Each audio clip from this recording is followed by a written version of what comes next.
Hello दोस्तों, मैं हूं दिनेश की वोरा। न्यूमरोलॉजिकल प्रेडिक्शंस में आपका बहुत बहुत स्वागत है। भारत में आजकल बायकॉट चाइना की बात थोड़ी सी कम होनी शुरू हो गई है। कारण क्या है इसके पीछे, ऐसा क्यों हो रहा है? दरअसल कल ही एक एशियन डेवलपमेंट बैंक ने एक लोन दिया है $1 बिलियन का। दिल्ली मेरठ जो रेलवे लाइन बन रही है, जहां पर एक मॉडर्न सिस्टम के साथ क्या कह सकते हैं कि मेट्रो सर्विस जो स्टार्ट की जाएगी। करीब करीब ये देखा जाए तो 30,000 करोड़ रुपए का प्रोजेक्ट है, $4 बिलियन के आसपास का। और उसमें ख़ास तौर से बहुत सारा असिस्टेंस आ रहा है, ये जो इंटरनेशनल इंस्टीट्यूशंस हैं वहाँ से। प्रश्न ये पैदा होता है कि क्या भारत चाइना की जो पार्टिसिपेशन है टेंडर के अंदर उसको अवॉइड कर पाएगा? अब चाइना है नंबर 6 पे, इंडिया आता है नंबर 3 पे। और सपोज करो कोई हम अगर एक इंटरनेशनल इंस्टीट्यूशन को लेना चाहें, जैसे कि एडीबी को ले लीजिए, वर्ल्ड बैंक की बात नहीं करते, तो एडीबी 7 नंबर के ऊपर आता है, साल है 4 नंबर का। अब यहाँ पे देखिए कि एक केतु वाला फैक्टर भी, जो डिसेप्टिव फैक्टर है, वो भी आ जाता है।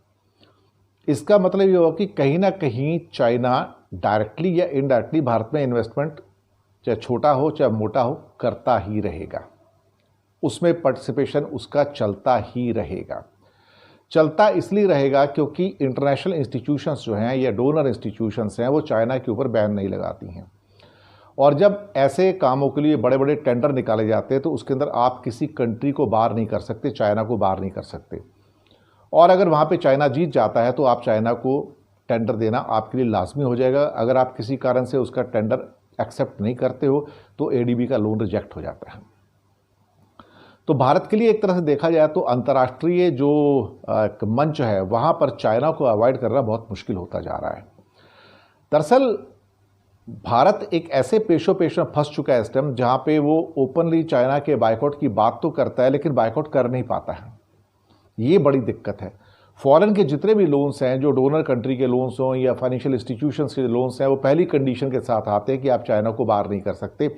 और अगर भारत लोन नहीं लेता है तो फिर इंफ्रास्ट्रक्चर के जो प्रोजेक्ट्स हैं वो पूरे नहीं होते। तो ये सारी दिक्कतें हैं यहाँ पर, जिसको अवॉइड करना भारत सरकार के देखा जाए तो गले की हड्डी बना हुआ है। अब ये चाहती है कि इंटरनेशनल इंस्टीट्यूशन उसका कहना मान लें और वो चाइना को बाहर कर दें, लेकिन वो मानने को तैयार नहीं है। तो भारत को फिर झुक के उसके जो कंडीशंस हैं उनकी वो माननी पड़ती हैं। ठीक है, अब चाइना उसमें अगर अव्वल दर्जे में ना आ पाए तो और बात है, ये नंबर 1 का टेंडर ना आ पाए तो और बात है।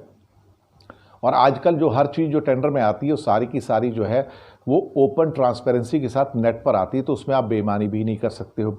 और इंटरनेशनल टेंडर के अंदर तो बिल्कुल भी नहीं करते, क्योंकि वहाँ पर जो एडीबी के लोग होते हैं वो भी मॉनिटर कर रहे होते हैं उसको।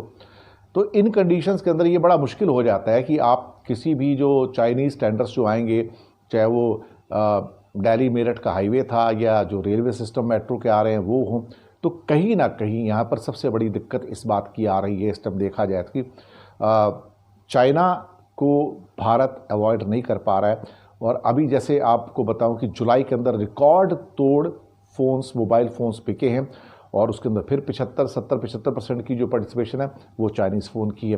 तो उसमें कोई कटौती हुई नज़र आती नहीं है। उसका कारण सिर्फ एक ही है, एक बेहतरीन किस्म के चाइनीज़ फ़ोन में और एक कोरियन फ़ोन में जो कि सैमसंग वगैरह है, उनमें कम से कम नहीं तो 1.5 गुना कीमत का फ़र्क है। जो चाइनीज़ फ़ोन आपको बेहतरीन क्वालिटी का 20,000 में मिल जाता है, वही कोरियन फ़ोन आपको 30,000 रुपये का मिलता है। तो लोगों को 10,000 रुपये एक्स्ट्रा जाता है, पर लोग 10,000 रुपये एक्स्ट्रा खर्च करने को तैयार नहीं है, क्योंकि लोगों के अंदर अल्टीमेटली इस बात को भी देखना है लोगों ने कि उनकी जेब में पैसे कितने हैं। अब जब पैसे बिल्कुल नहीं हैं तो वहाँ पर फिर जो दूसरे फ़ोन है, आईफोन्स वगैरह, उसकी सेल तो बहुत ही डाउन हो जाती है, तो उसको कर ही नहीं पाते हैं।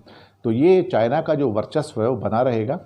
और ये इंटरनेशनल जो टेंडर्स हैं इसके अंदर भी जो एडीबी का भी जो $1 बिलियन का लोन आया है, वहाँ भी चाइना का वर्चस्व बना रहेगा, क्योंकि दुनिया में कोई भी बाकी जो इंफ्रास्ट्रक्चर के अंदर मेकिंग कंपनीज हैं वो चाइना को कम्पीट नहीं कर पाती हैं उस कीमत पर, जिस कीमत पर चाइना आके टेंडर जीत कर चला जाता है। और यूरोपियंस तो बिल्कुल भी नहीं, अमेरिकन तो बिल्कुल नहीं, वो तो पूरे के पूरे ही बाहर है वहाँ से।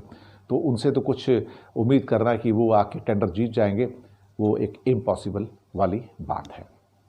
तो चाइना का वर्चस्व भारत के इंफ्रास्ट्रक्चर सेक्टर में था, है और बना रहेगा।